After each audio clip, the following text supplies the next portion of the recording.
तीसरा का अतिकाय और चौथा महोदर। इन चारों को राम ने नहीं हराया, इन चारों को लक्ष्मण ने नहीं हराया पंडित जी।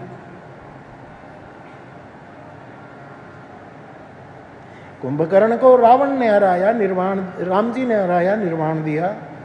रावण को प्रभु ने निर्वाण दिया, इंद्रजीत को लक्ष्मण जी के हाथों से वीरगति प्राप्त। लेकिन ये जो है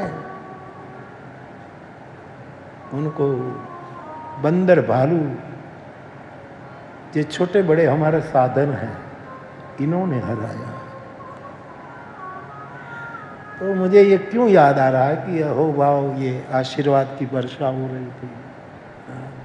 आजकल सौराष्ट्र में बहुत वर्षा हो रही है। और मेरा तो स्वदेश हो भुवनत्रयम, शंकराचार्य कहते हैं। मेरा एक देश का मैं नागरिक नहीं हूँ, शंकराचार्य कहते हैं स्वदेश हो भुवनत्रयम, हम त्रिभुवन के नागरिक हैं, तीनों भुवन हमारा। ऐसा जगत गुरु आदि कहते हैं। शिव भक्त मेरे बांधवा है, सब शिव भक्त, ये अखिल ब्रह्मांड मेरा, ऐसा शंकराचार्य कहते हैं। तो तलगा जरडा बोलूं तो वहाँ आशीर्वाद, अब वर्षा बहुत हो रही है पूरे सौराष्ट्र में, और ये तो इस मानसून में हो रही है। तलगा जरडा वाले के ऊपर तो खबर नहीं कितनी सालों से वर्षा हो रही है। बरसात ही बरसात हो रहा है साहब, बरसात ही बरसात। इसीलिए कहीं दुर्मुख पना ना आ जाए, दुर्मुख।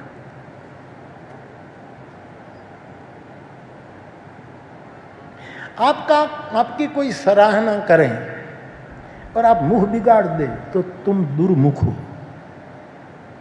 प्रसन्न हो वो, उसको लगा होगा तो कहता होगा, और तुम्हें न लगे तो ऐसा होने का प्रयत्न करो जो समाज अपेक्षा रखता है, ऐसा होने का संकल्प करो। भजन बढ़ाओ, साधना बढ़ाओ, करो। दुर्मुख नहीं होना। हमारी कोई निंदा करे तो भी हम दुर्मुख हो जाते हैं। अरे हमारी निंदा की, ऐसा का तुरंत डिप्रेस हो जाता, एकदम दुर्मुख हो जाता।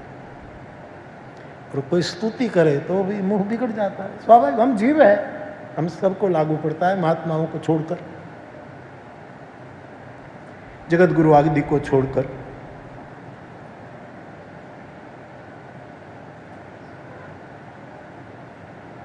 आप हर वक्त मुंह बिगाड़ कर जिए तो आप दुर्मुख है।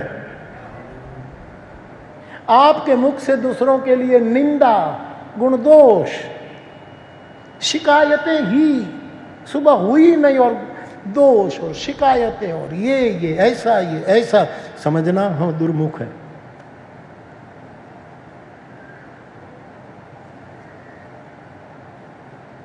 निरंतर क्रोध में बैठे हो, जरा छूने की जरूरत होती है, छू और भड़का।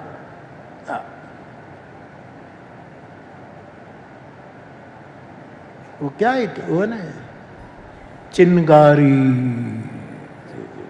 है ना, कुछ है ना ऐसा, कब आग लग जाए कोई पता नहीं।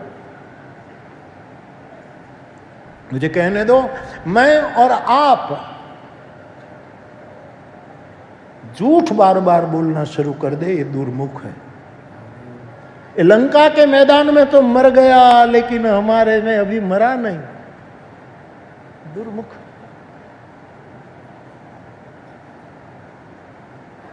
दूसरों की प्रगति देखकर तुम्हें अच्छा न लगे और तुम्हारा वो ठीक है, ये तो ठीक है।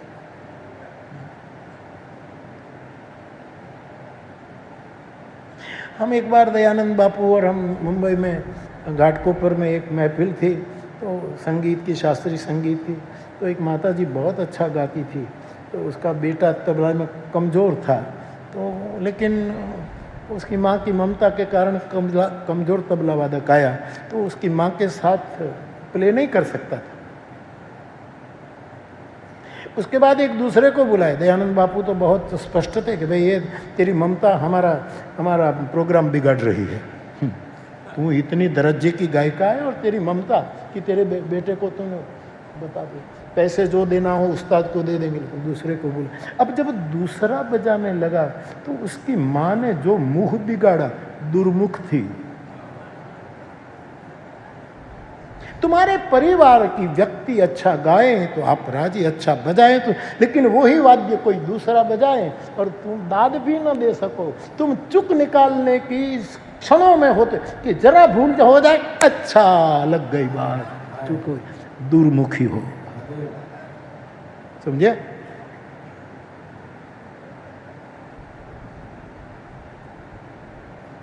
बाप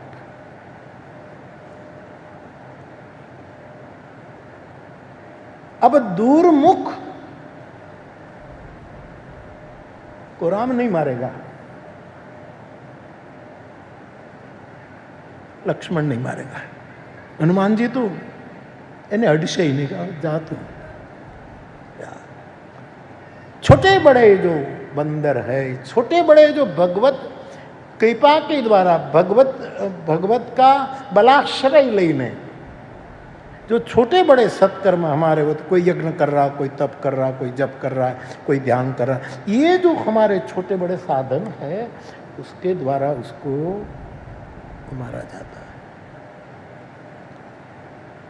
दूसरा है सुर रिपु। सुर रिपु का अर्थ है दैवी विचारों का विरोधी। भगवत गीता के 16वें अध्याय के जीतने अभयम सत्व संशुद्धि से लेकर जितने दिव्य गुण हैं उससे बिल्कुल उल्टा चले सुर रिपु। वो मनुज आहारी है, मनुष्यता का नाश करता है, मानवता का नाश करता है। मनुष्य, शंकराचार्य जिसके बारे में कहते कि ये 3 वस्तु दुर्लभ है, मनुष्य दुर्लभ, मनुष्यता दुर्लभ और मुमुक्षु भाव दुर्लभ, महापुरुषों का संग दुर्लभ, आदि आदि। विवेक चूड़ामणि। तो सुर रिपु संक्षेप, ये जो आशीर्वाद बरस रहे हैं तो स्मरण में आ रहा है तो बोल रहा हूं। तीसरा है भट्ट, सुरवीर, अतिकाय, बहुत बड़ा शरीर है, अकंपन, भट्ट अतिकाय अकंपन। जरा भी बहु मोटो माणसो नहीं हले ज नहीं, हली शके ज नहीं, अकंपन जो है ये आम नहीं था। ये तो प्रदीप साहस करके डांस करने के लिए खड़ा हो जाता है, डर मुझे लगता है कि कब गिर जाए। अतिकाय जो होगा वो हिले डीले नहीं, इसमें उसका कोई सफलता, कोई कौशल्य, जिसका बहुत बड़ा शरीर होगा वो हिल नहीं पाएगा। कबीर साहब क्या कहते हैं साहब, बोलत डिगे न क्या, 100 गुरु सत्य कहावे, इसमें जो बात है बोले ऐसा पद है। खैर, तो अकंपन जो है, अति वजनदार काया है, वो अकंपन रहे, उसमें इसकी कोई सफलता नहीं। लेकिन हल्का फुल्का शरीर हो, स्फूर्ति से भरा ऐसा शरीर हो, और कोई हृदय के आशीर्वाद से कोई कुछ इसके बारे में करे तो भी जो अकंपन रह सके, वरना हिल जाना स्वाभाविक है, छोटा है। बरगद का पेड़ न हिले लेकिन एक पौधा तो हिल जाता है, एक छोटा सा पौधा तो वायु की एक लहर में कंपन आ जाएगा। कैसे आप तक पहुंचू? एक दिया जलाओ और निवात घर में जहां कोई पवन नहीं, कोई खिड़की खुली नहीं, वहां अपने घर में दीपक जलाओ और कहीं से भी कोई हवा नहीं आ रही, तो दीप की ये ज्योति अकंपन रहे, उसमें कोई बड़ी बात नहीं है। लेकिन मैदान में दीपक रखो और चारों ओर से हवाएं अपना जोर लगा करके चलती हो, फिर भी कंपन न हो। मेरू रे डगे पण जेना मनडा न डगे, मरने भांगी रे पड़े, उसको अकंपन कहते हैं, साधु की अकंपन। भट अतिकाय अकंपन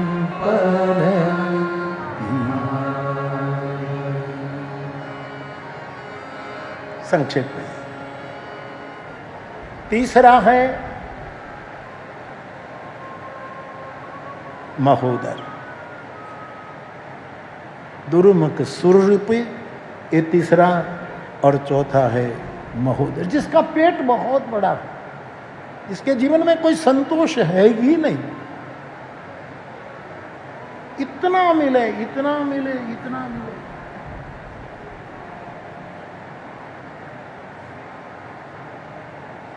एक बड़े पेट वाला आदमी कैरम खेल रहा था, कैरम का खेल खेल रहा था। तो जो कैरम का जो होता है, तो उसका पेट इतना था कि वो कैरम का जो होता है वो करीब करीब 90% ढक जाता था। अब निकट की ओर जो होती है वो उसको दिखती नहीं, और दूर की हाथ छोटे छोटे थे, वहां पहुंच नहीं पाता। निकट का समझ नहीं पाता, दूसरे को पकड़ नहीं पाता।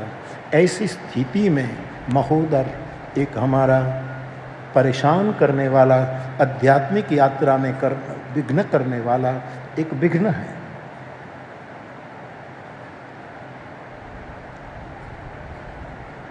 रावण कहता है कि चारों ओर ऐसे कैसे भी युद्ध के अंदर महान बलधारी लोग सब मर चुके हैं, तब मैं तेरे पास आया। मेरे भाई बहन, हम अकंपन रह सके, कठिन तो बहुत, कठिन बहुत। इसमें बहुत बहुत बड़ा अकंपन स्थिति के लिए गुरु कृपा होती है, इसके बिना हिल जाएंगे। इसके बिना हम सुमुख नहीं हो सकते, दुर्मुख रह जाते हैं। रावण के मुख का वाणी है, सीता जी को ये सुमुख ही कहते हैं।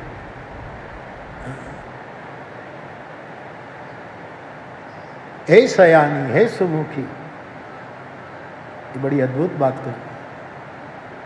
और सुररिपु, सभी अच्छी बातों से विपरीत चलना, ये सुररिपु। और महोदर, जिसको कोई संतोष ही नहीं। महाभारत में इसके जवाब है। उनको चाहिए अनत, अनत छवि लगे। जवाब वहां। महाभारत में मान शब्द का अर्थ है आदर, सम्मान, अभिमान नहीं, मान, आदर। अब दुर्मुख आसुरी वृत्ति पर हमारे छोटे बड़े साधनों से हमें सफलता प्राप्त करनी है, तो मानम मौनम महाभारत का सूत्र है। आदर के साथ मौन रहो, आदर के साथ। ध्यान देना, छोटे छोटे सूत्र है। मानम मौनम। कभी कभी हम मौन रखते हैं तो मुंह बिगाड़ते हैं।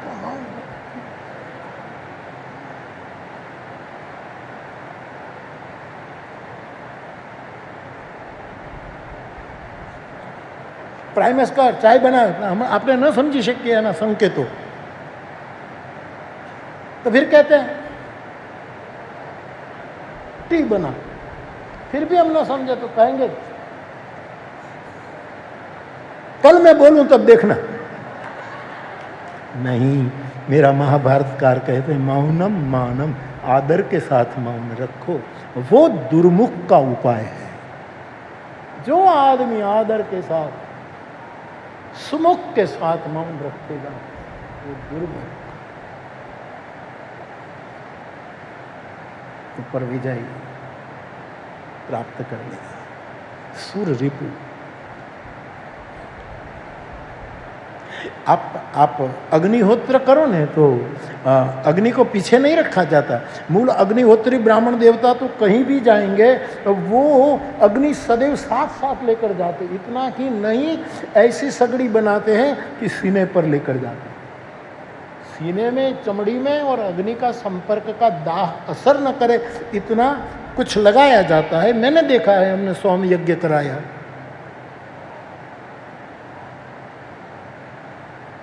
ऐसा जो अग्निहोत्री होगा वो सुर रिपु को हरा देगा। उसमें दुर्भावना युक्त अच्छाइयाँ विरुद्ध के विचारों की अग्नि निरंतर जला देगा। कोई आया ही जला दिया, कोई विपरीत अटैक हुआ ही अग्नि जला देगा। उसको अग्निहोत्री कहते हैं। मानस में उसके बारे में एक समान प्रयोगी अग्नि समाऊ, वशिष्ठ जी अग्निहोत्री है, अग्निहोत्र ब्राह्मण। तो अच्छाइयों के विपरीत जो लोग चलते हैं, वो जो एक राक्षस है, उसको हमारा एक छोटा सा सत्कर्म यदि हम करें। इसलिए बंदर भालू जब सीता जी की खोज के लिए गए तो भानुपीठ से ये उड़ आगी अग्नि यहाँ लेकर गए सीता जी। सूर्य पीछे रह जाए इतना काम करो, सूर्यास्त हो जाए और रात हो जाए, सीता न मिले तो अग्नि यहाँ लेकर निकलो कि सीता कहाँ है। भानुपीठ से ये उड़ आगे ये टुकड़ा आया, सुर रिपु जो मनुष्यता को खा जाता, दुर्मुख सुर रिपु मनुज आहार। तो अच्छाई यहाँ जब कोई आशीर्वाद देकर व्यक्त करे तो ऐसे समय में भी बहुत सावधान रहना कि कहीं हमारे में गड़बड़ न हो जाए। इसलिए अग्निहोत्री बने रहना, अग्निहोत्री बने रहना। भट अतिकाय, अतिशय बड़ा शरीर हो,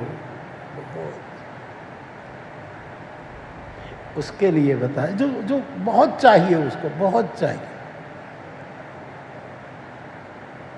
उसके लिए महाभारत। मुझे तो महाभारत मदद कर रहा है, वहां से प्राप्त हुआ तो यहाँ उसके समाधान के लिए मुझे अच्छा लगता है। आप हिले ना डोले ना, उसी समय महाभारत कहता है मानम स्वाध्यायम, हिले बिना डोले बिना तुम स्वाध्याय करो। कितनी यहाँ मानस का पाठ भी चल रहा है और यहाँ खबर कुछ दूसरा भी चल रहा है, यहाँ ये चल रहा है, यहाँ दूसरा। उसी समय अकंपन, मानम स्वाध्याय, स्वाध्याय करते जब तब उसी पर अकंप, तब छोटी छोटी बातों को जो कंपन शुरू हो जाता है हमने। मैं और आप सब, मैं तो उपदेश नहीं दे रहा हूँ, ध्यान देना, मैं आपके साथ संवाद कर रहा हूँ, इतना ही मात्र। मेरा ये स्वाध्याय है, मैंने 2-3 दिन बोल गए, आपके लिए प्रवचन होगा, मेरे लिए स्वाध्याय। इसी कंपन, कंपना ये लेना बहुत कठिन है, लेकिन उसका उपाय एकमात्र यही है, स्वाध्याय करते रहे, हरि नाम जपते रहे बिना। कोई गालियां दे, राम राम रटते हो तोते की तरह, लेकिन तोते की तरह इसलिए रट रहे हैं कि तोते ने रटा था, तेरे पिताजी ने नहीं रटा था। तोते ने रटा था, तोता मानी सुखदेव, और सुखदेव ने रटा था। आप सूरदास जी की वाणी लो, भगवान सूरदास जी का एक पूरा प्रकरण रामचरित है, पूरा प्रकरण रामचरित, बालकांड से लेकर उत्तरकांड तक की लीलाओं को सूर ने पदावली में डाला, और राम नाम का तो जो उसने अद्भुत व्याख्या की है।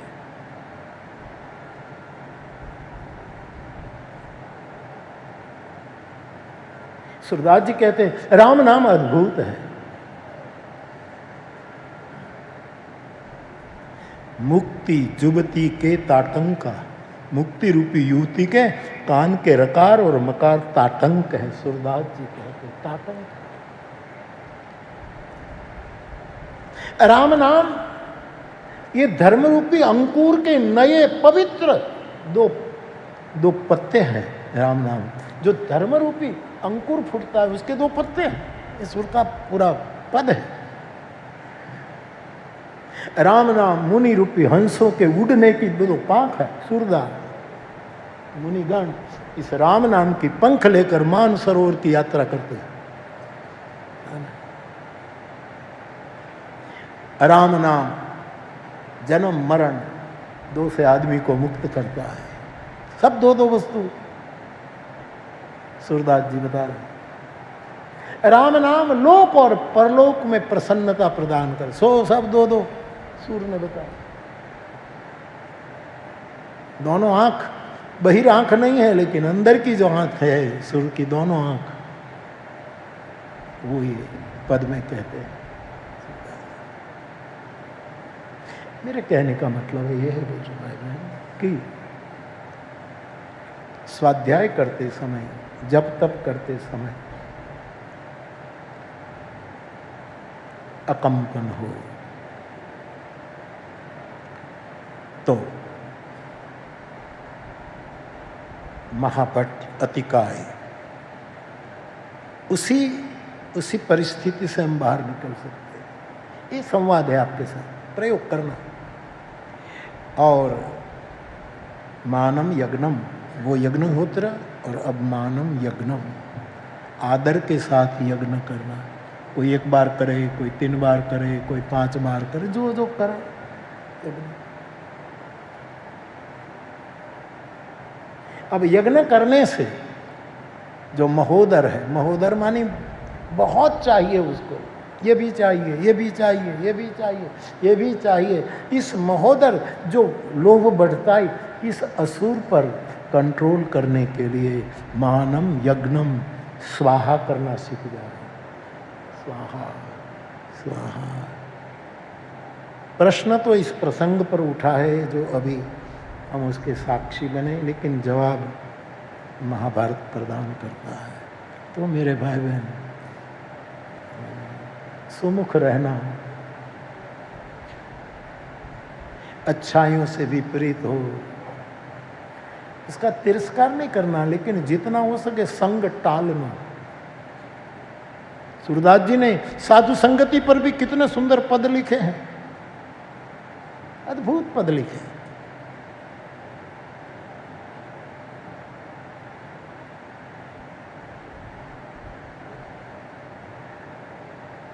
मेरे कहने का मतलब हम कोशिश करें, मैं और आप,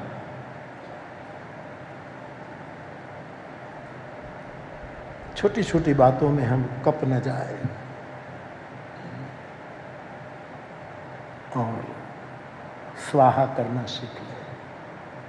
और भी बापू, आपने तो बताया नहीं, मुझे बाद में पता लगा कि बाबा ने इतना कदम उठा लिया। हम बापू के आश्रम में गए और ये हमारे मनोरथी परिवार का एक बेटा आपको कहते हैं कि बापू ये घड़ी बहुत अच्छी। हाँ, मुझे बाद में पता नहीं। ऐसे हम गए बापू के वहाँ, 1 घंटे बैठे, मौज किया, बहुत मज़ा आई। वो हमारा बेटा जो है लड़का, वो मुझे बता रहा है, बापू ये घड़ी तो देखो। तो बोला, मैंने कहा कहाँ से? बोले आपके फ्रेंड से। फ्रेंड शब्द यूज़ किया उसने। कल्याण मित्र तो है ही हम, इसमें क्या करते। तो बोले आपके बापू से। मैंने कहा कैसे? बोले मैंने कहा कि बापू अपनी घड़ी बहुत अच्छे। बापू ये कार्ड कह देते, ले जाते न सारी लागत तो घड़ी। और कल हम देख रहे थे कि घड़ी कोई कम कीमत की नहीं थी, राडो थी।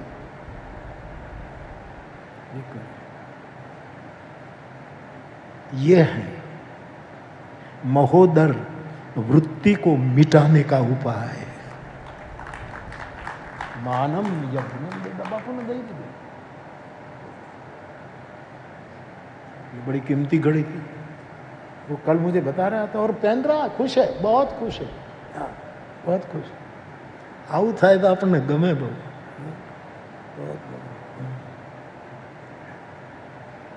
नहींतर तो एना हाथમાં आना करता है सारी हुए तो हाटापाटा कर नाखे साहब।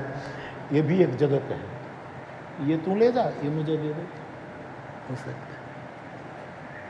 मानम यज्ञम, ये महोदर का उपाय है। तो जब कभी परमात्मा की कृपा से महापुरुषों का आशीर्वाद की वर्षा हो, तब कायम सुमुख रहना, हरि नाम बढ़ाना। कह रावण सुनु सुमुखी, सयानी मंदोदरी आदि सब रानी। और तब अकंपन रहना, हिल नहीं जाना। थोड़ी सी सराहना हो तो हिल जाते हम जो अपनी तो ये दिशा है सर। પણ અને ઘણા એવા હોય કે સાહેબ હલે જ નહીં. ગમે તેટલું સારું ગાઓ. અમારે સૌરાષ્ટ્રમાં એમ કહેવાય કે કોશ ગળી ગયા હોય. કોશ હતો ને ચટણી ખાંડવાની જે કોશ હોય છે બહુ ભારી હોય, उसको તો કોશ કોઈ ગળી જાય તો પછી સીટ ટટ્ટાર જ રહી. આમ આમ કોઈ દાદ ન દે શકે, કાંઈ નહીં, એ કોશ ગળી ગયો કહેવાય. કોશ ગળી ગયા હોય ને, આ કરોડરજ્જુમાં કંઈક તકલીફ થાય તો પાછળથી ઓપરેશન કરે અને એને હરખું કરે. આ ગળી ગયા હોય ને એને આંખેથી એનું હૃદયનું ઓપરેશન કરવું પડે. અહીંથી ફાળો ત્યારે કોશ હાજી નરવી બહાર નીકળે.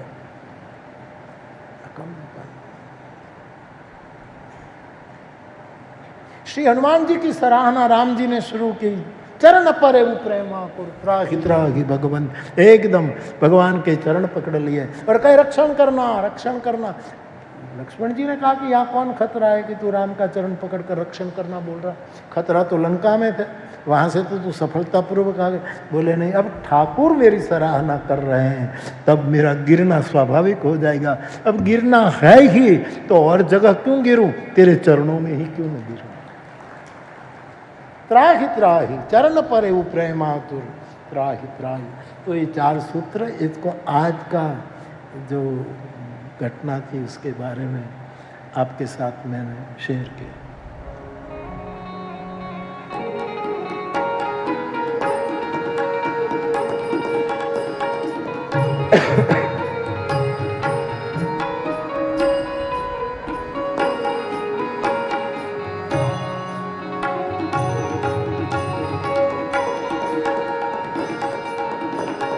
मागू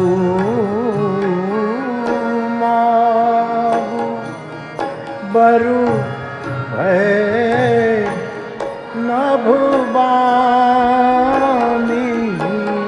गाइए.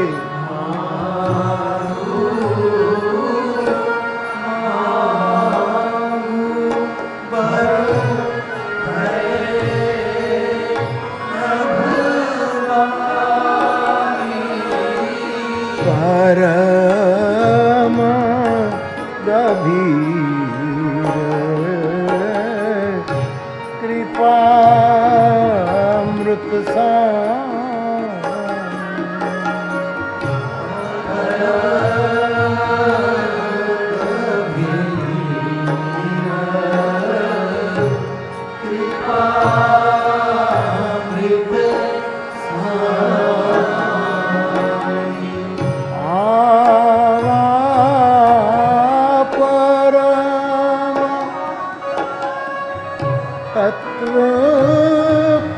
जनु जोगी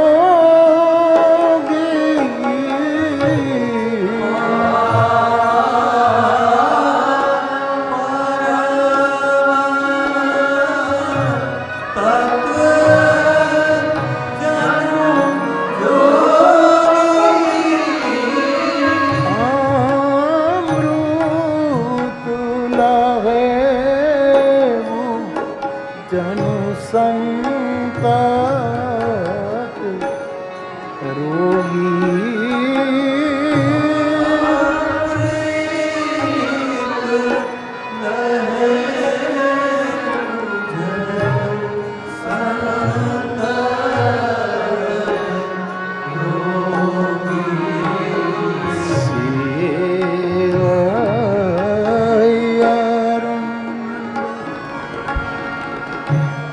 कल्प करु त्यागी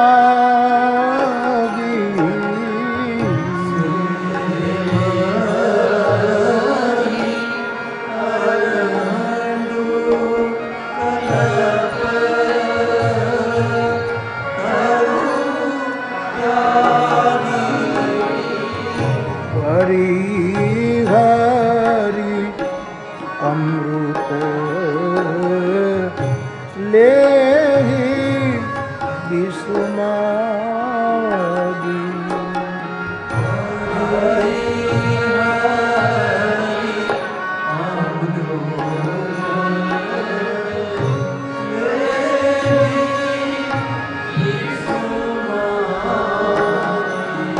ये तु धर्मामृतम विदम. गीता में धर्म को अमृत कहा है. यथोक्तम पर्युपासते, जिस तरह बोला गया उसी तरह जो उसका सेवन कर, इधर उधर कुछ किए बिना, एज इट इज।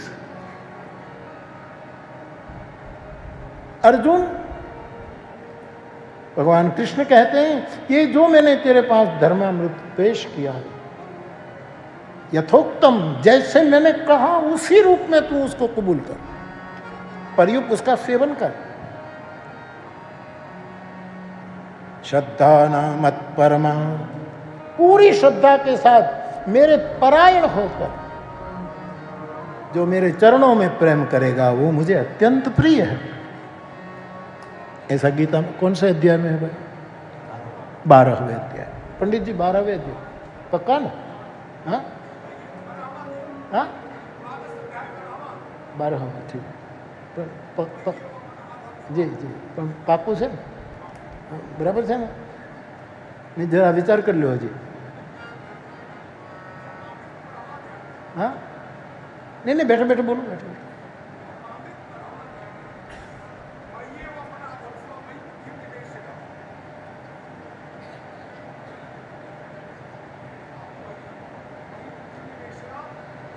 ના ધીરે ધીરે વીડો ઉલે છો, ધીરે ધીરે વીડો ઉલે છો, उधर डोली नहीं नाखता है ना। आपके वचन, पंडित के वचन झूठ थोड़े।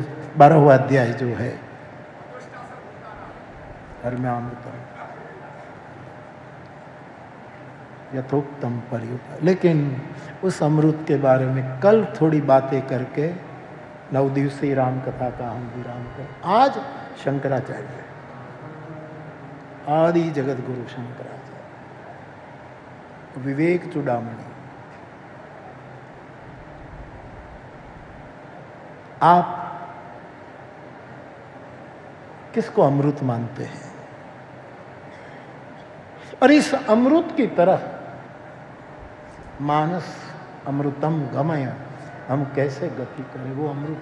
इसलिए जगत गुरु का आश्रय ले रहा हूं और मैं आपके सामने वो मंत्र पेश करूं। कृपया, बहुत सरल सूत्र है अमृत प्राप्ति के, बहुत सरल।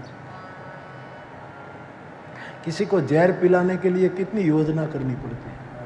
सुकरात को जहर पिलाया, कितनी योजना करनी पड़ी। शंकर को जहर पिलाया, कितनी योजना करनी पड़ी। मीरा को जहर पिलाया इसमें, लेकिन अमृत पिलाना हो तो एक मुस्कुराहट काफी है, एक मीठे बोल काफी है, एक मीठी नजर काफी है, एक मीठा स्पर्श काफी है अमृत पिलाना। तो जगत गुरु कहते हैं, मैंने लिख लिया है, वो मैं आपके सामने पेश करूं।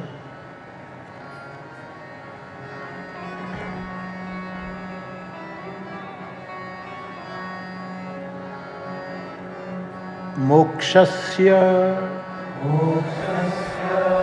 मोक्षस्य मोक्षस्य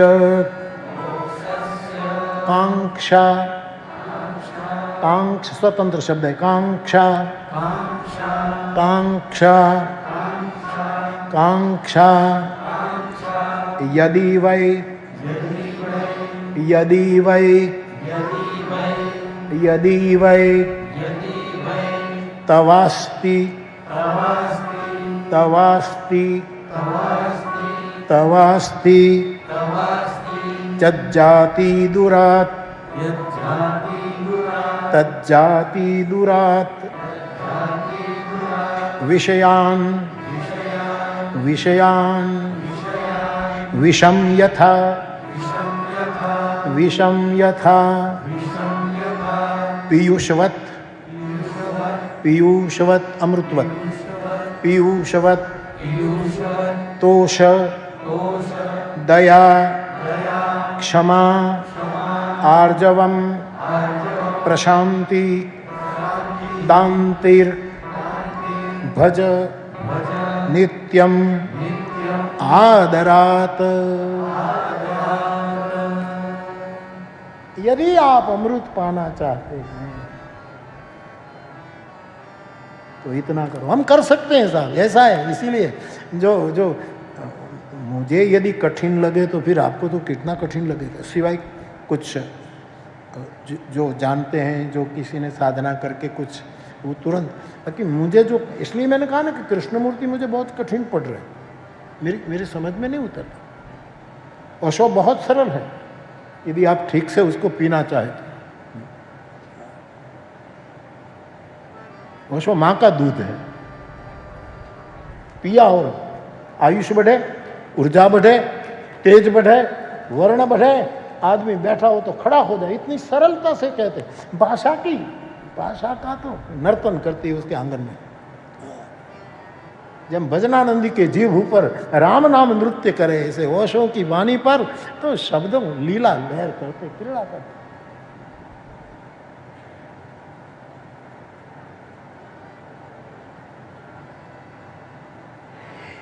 तो बहुत सरल है ये, हम कर सकते हैं यदि निर्णय करें तो।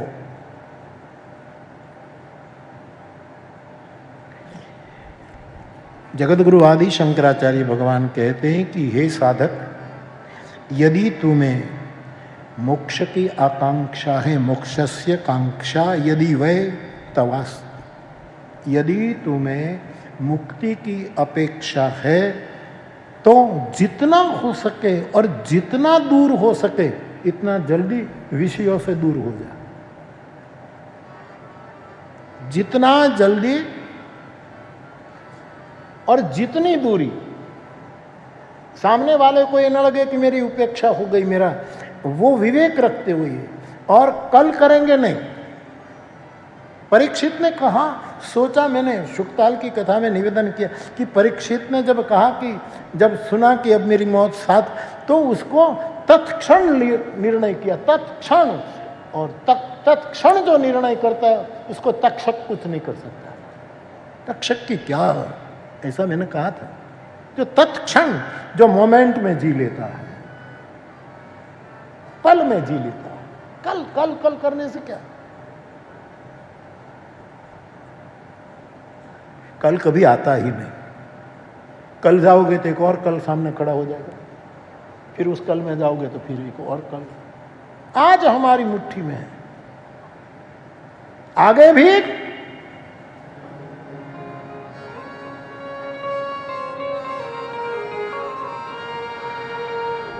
पीछे भी, अतीतानुसंधान। जगतगुरु भी कहते हैं अतीतानुसंधान, जो भूतकाल को छोड़ देता है और आगे की चिंता छोड़ देता है। आगे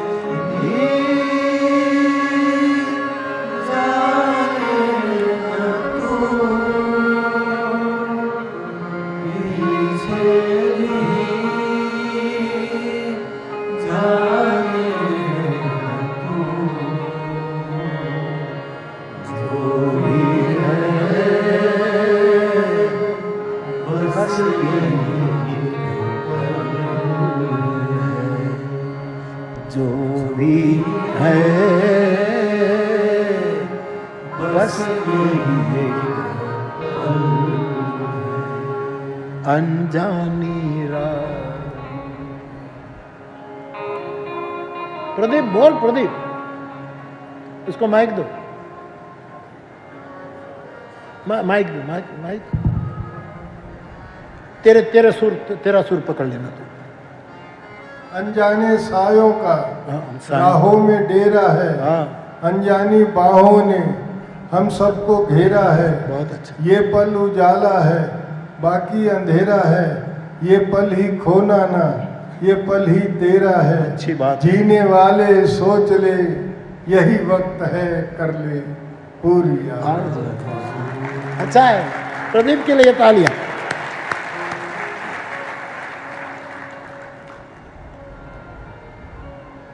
वर्तमान अपने पास है और क्या।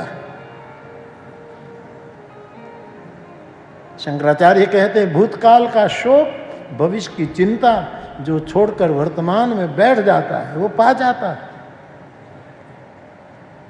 कालातीत होने की जरूरत नहीं है, हम उस कक्षा में नहीं जा पाएंगे कालातीत, लेकिन कम से कम भूत और भविष्य इस दोनों से कालातीत हो जाए और वर्तमान में बैठे। કાલાતીત તો આપણું ગજું નથી. અમે તો માર્ગી સાધુ છીએ, વચ્ચે જ બેહીએ. નહીં અતીત ના ભવિષ્ય, बीच में जो वर्तमान में जीना है.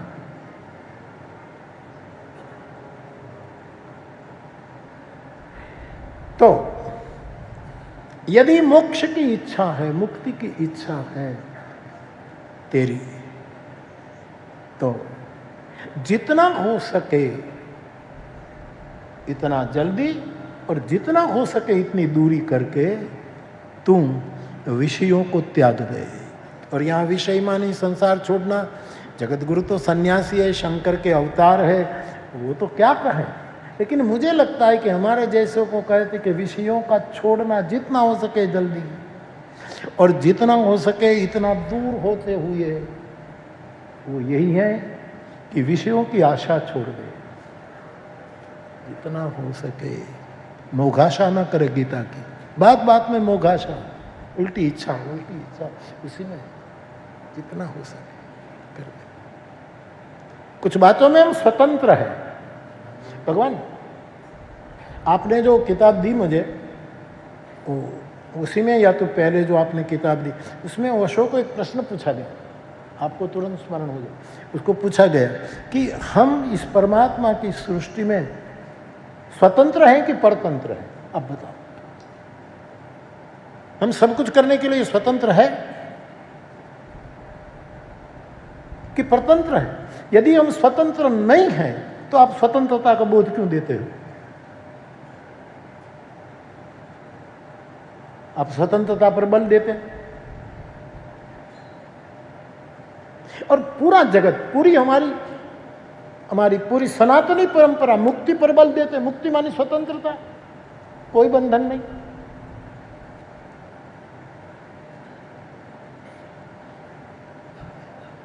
ओशो ने बड़ा प्यारा जवाब. उसने कहा कि तुम आधा स्वतंत्र है, आधा परतंत्र है. अब ये कभी सोचा भी नहीं ये ऐसा जवाब. आधा स्वतंत्र और आधा पर. अब इसका मतलब क्या कि आधा हम जो करना है कि ये करें, हमको मुंबई जाना है तो उसमें आधे स्वतंत्र है, लेकिन आधा परतंत्र. ट्रेन न हो, फ्लाइट रद्द हो जाए तो इतने. ये तो फिर मैं डाल रहा हूँ सर. जो हमारे पास जो तुरी आवे ने, भरत बाबू तुरी आवे ने तो વઘારું છું હું. એની ઓલી છાલ કાઢી, એનું ઉપરનું ઝેર કાઢી અને એનો મસાલા હું નાખું છું.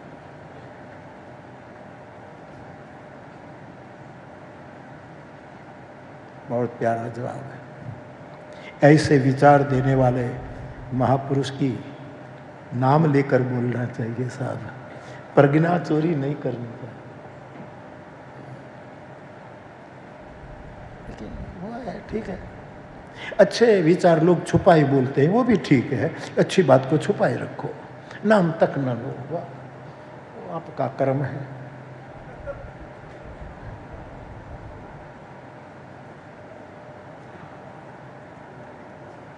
बहुत जवाब है. तू आधा स्वतंत्र है, आधा परतंत्र. क्या कहे यार, कैसे समझे? फिर क्या कहते? तुम्हें कोई कहे कि तुम खड़े हो, तुम एक पैर ऊपर उठा लो तो तुम स्वतंत्र है बायां उठाना कि बायां उठाना. वो संकेत नहीं कि बायां उठाओ कि दाएं, लेकिन एक पैर ऊपर उठा लो तो तुम स्वतंत्र हो. इतनी स्वतंत्रता तुम्हें है. लेकिन कोई कहे दूजा भी उठाओ तो वहां तुम परतंत्र हो. अब ये इस ढंग से जो सिखाना, ये माँ का दूध है. दूसरा उठाओ, दूसरा उठाने से तो गिर जाएगा. इसमें स्वतंत्रता है ही नहीं. कैसे उठाए?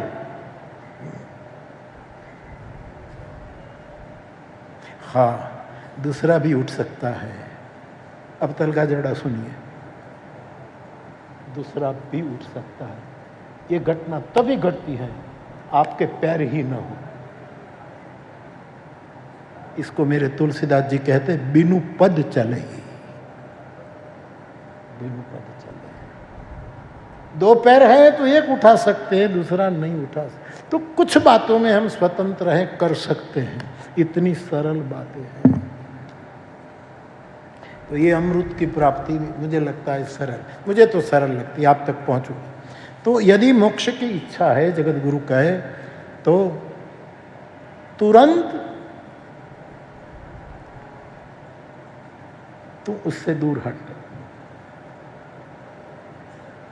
और जितना दूर हमारे प्रणव निरंजन भगत साहब का है ना, एटलो रेजे दूर सावरिया। एक कृष्ण तू इतना दूर रहेगा, ज्यादा नहीं, मुझे तेरे सट नहीं जाना, तू भी दूर रहे मैं भी रह, एक प्रमाणिक डिस्टेंस जो व्यासपीठ बोलती रहे। एटलो रेजे दूर सांवरिया। तो भगवान कृष्ण ने कहा केटलो रहो, 5 फूट 10 फूट? बोले नहीं, एटलो रहेजे, तू न देखाई एटलो दूर रहे तो भी मुझे कोई आपत्ति नहीं, एटलो रहेजे दूर सांवरिया, पण हूँ सांभळो तारो सूर, तेरी बांसुरी की आवाज मुझे सुनाई दे, इतना दूर रहना, इतना दूर रहना। विषयों की आशा, मुझे ये भी मिले, मुझे ये भी मिले, इसी आशा ही, आशा पाश शतैर बद्धा, गीता ने कहा है, कर सकते। जैसे जिसको राधेश्याम अभिलाषा कहता है, सतत अभिलाषा कहता है, अच्छी बात है। तो यदि मुक्ति चाहिए, मुक्ति का अमृत चाहिए, तो पहले तो ये रीत। और लेकिन साधक पूछ सकता है जगत गुरु को कि महाराज ये तो ठीक है कि हम कोशिश करेंगे कि जल्दी दूर हो जाएं, जल्दी इतनी दूरी करें कि परिवार को ये न लगे कि हमें छोड़ दिया है, हमारा ध्यान नहीं रखते, ऐसे अंदर से तुम थोड़े दूर हो। तो विषयान विषम यथा, विषयों का विष जितना दूर जाकर, जितना जल्दी इसको तो छोड़, विष की तरह छोड़। जहर के निकट कोई नहीं जाता, तो ए बे ले जाओ, यारू निकलो, अरे ले जाओ ले जाओ दूर से। विषम पर यथा, विषम यथा, जहर को दो। एक उंदरडू निकले तो ए भाई दूर ले। પાલીતાણાનો અમારો એક માલધારી આ છાપામાં આવ્યું હતો અને હાવજેનો પગ પકડ્યો, 2 જણા ખેલ કરે છે, ઓલા પગ પકડ્યો છે, આમાં સિંહ કોણી નક્કી કરવું બાકી હતું। पैर पकड़ लिया शेर ने, आज अखबार में चित्र के साथ। पालीताणा में कथा કરીને આવ્યો, यहाँ तो सिंहो जो है ना साहब, पकड़ लिया एक मालधारी, और वो लेटा है और शेर ने उसको आंटी मार दी। हाँ, मुझे वीडियो भी दिखाए।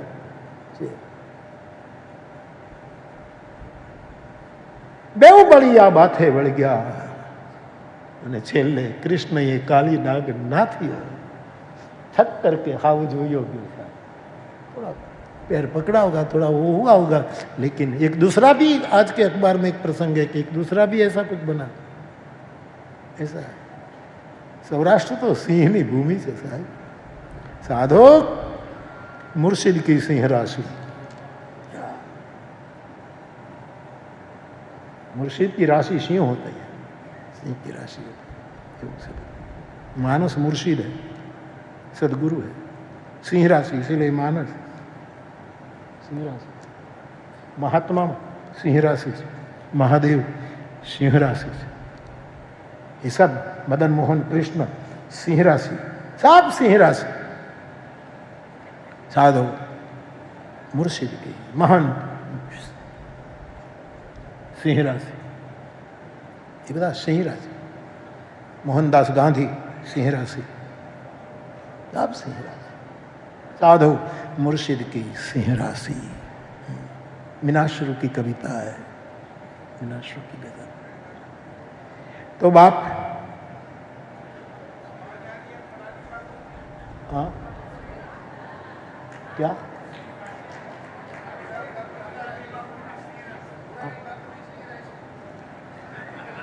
ये तो હું ભૂલી ગયો યાર।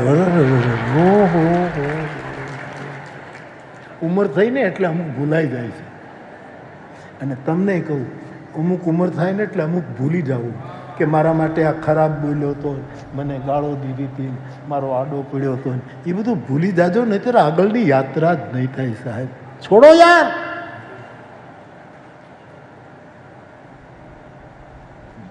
હું તો સિંહ રાશિ ગણું, મારા મારુતિની સિંહ રાશિ.